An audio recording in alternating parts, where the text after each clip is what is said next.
Baik, Assalamualaikum warahmatullahi wabarakatuh. Alhamdulillah, Alhamdulillah Rabbil Alamin. Wassalatu wassalamu ala asrafil anbiya wal mursalin wa ala alihi wa sahbihi ajma'in. Rabbi shrah li sadri wa yassir li amri wahlul 'uqdatam min lisani yafqahu qawli. Pertama-tama, marilah kita panjatkan puji dan syukur kita kehadirat Allah Subhanahu wa taala. Dan salawat dan salam sama-sama kita hadiahkan kepada junjungan alam Nabi besar Muhammad SAW. Yang saya hormati Bapak dosen pengampu mata kuliah hadis tematik manajemen dakwah.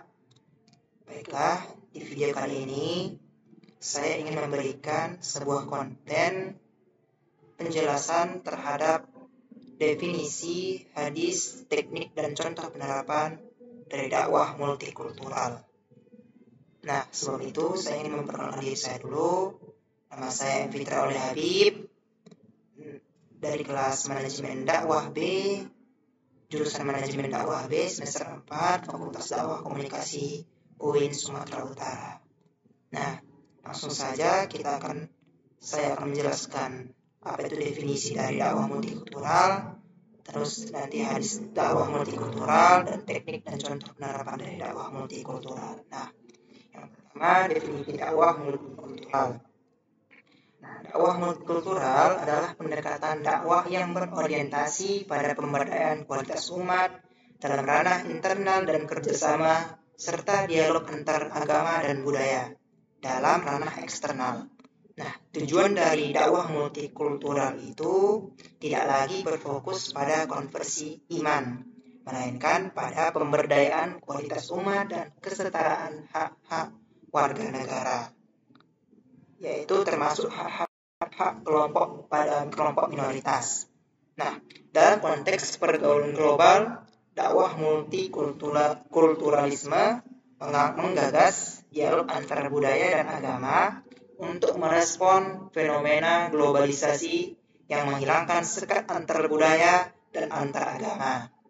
Nah, selanjutnya hadis dakwah multikultural.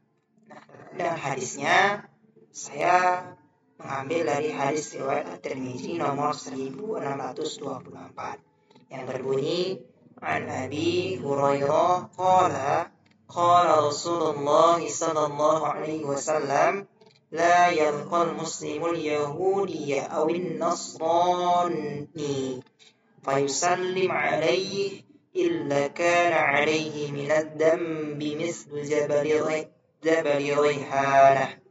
Nah, artinya saya ulangi dulu hadisnya.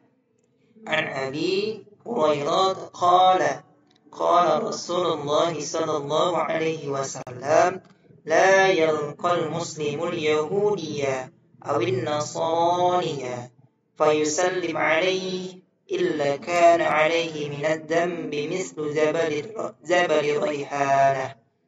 Artinya dari Abu Hurairah, ia berkata Rasulullah SAW bersabda, tidaklah seorang muslim bertemu dengan seorang Yahudi atau Nasrani lalu dia tidak mengucapkan salam kepadanya kecuali ia telah menjalimi dirinya sendiri.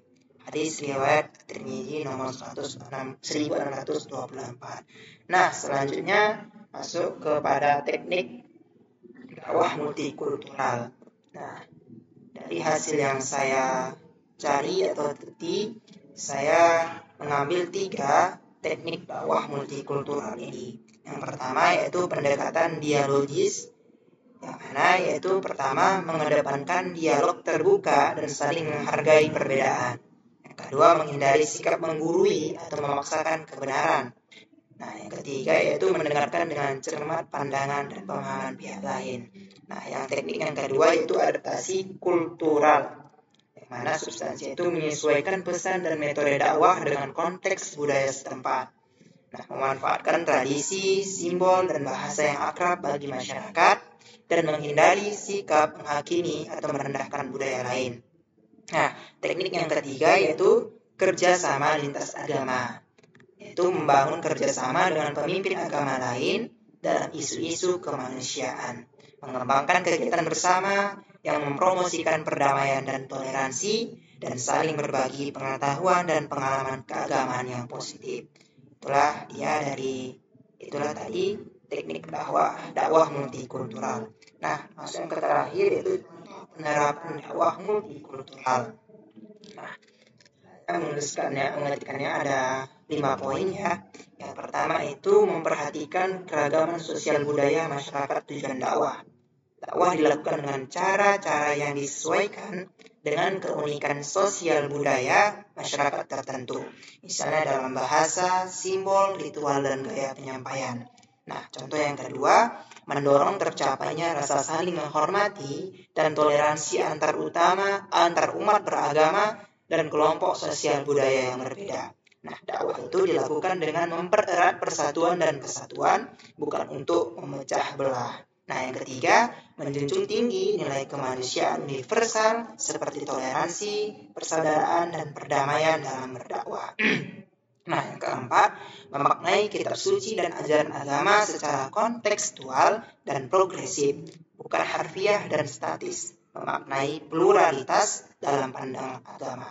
Nah, contoh yang terakhir yaitu berkolaborasi dengan kelompok lain untuk kemaslahatan bersama, misalnya program sosial keagamaan dan pembangunan masyarakat. Nah, itulah tadi definisi hadis, teknik dan contoh penerapan dakwah multikultural. Terima kasih saya ucapkan. Namun sebelum saya mengakhiri konten video ini, saya ingin teman-teman membantu saya untuk menjawab 5 pertanyaan yang sudah saya siapkan. Ya.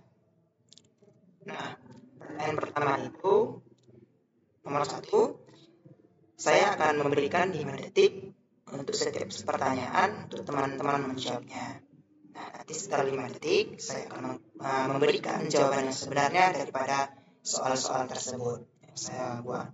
Nah, pertanyaan pertama, salah satu prinsip dakwah multikultural adalah A. Menghargai perbedaan pendapat dan keyakinan, B. Mengutamakan agama sendiri, C. Memaksa orang lain untuk masuk agama tertentu, dan D.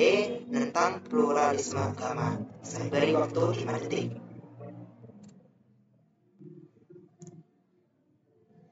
Baik, jawaban dari soal ini adalah A. Menghargai perbedaan pendapat dan keyakinan. Oke. Nah, masuk ke pertanyaan selanjutnya. Nah, pertanyaannya, metode apa yang tepat dalam dakwah multikultural? A. Mengutamakan simbol-simbol agama sendiri, B. Mengintegrasikan nilai-nilai luhur agama ke dalam budaya lokal, C. Melarang adanya unsur-unsur budaya lokal dalam keagamaan, dan D. Menolak kolaborasi dengan umat lain.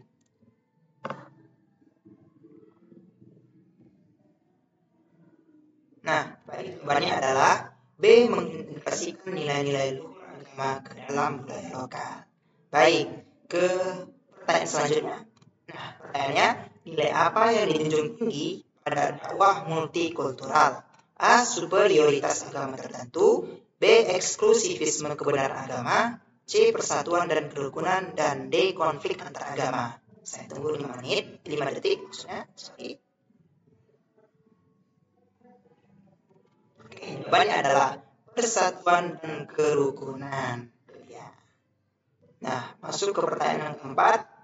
Soalnya, dakwah multikultural berorientasi pada A. Perbedaan, B. Konfrontasi, C. Persatuan, dan D. Dominasi satu agama.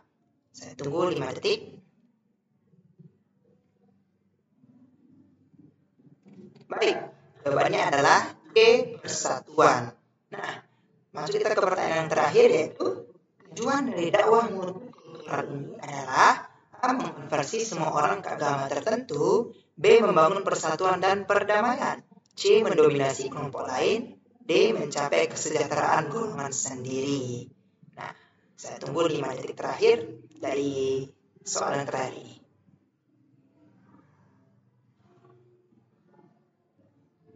Baik, jawabannya adalah membangun persatuan dan perdamaian. Baik.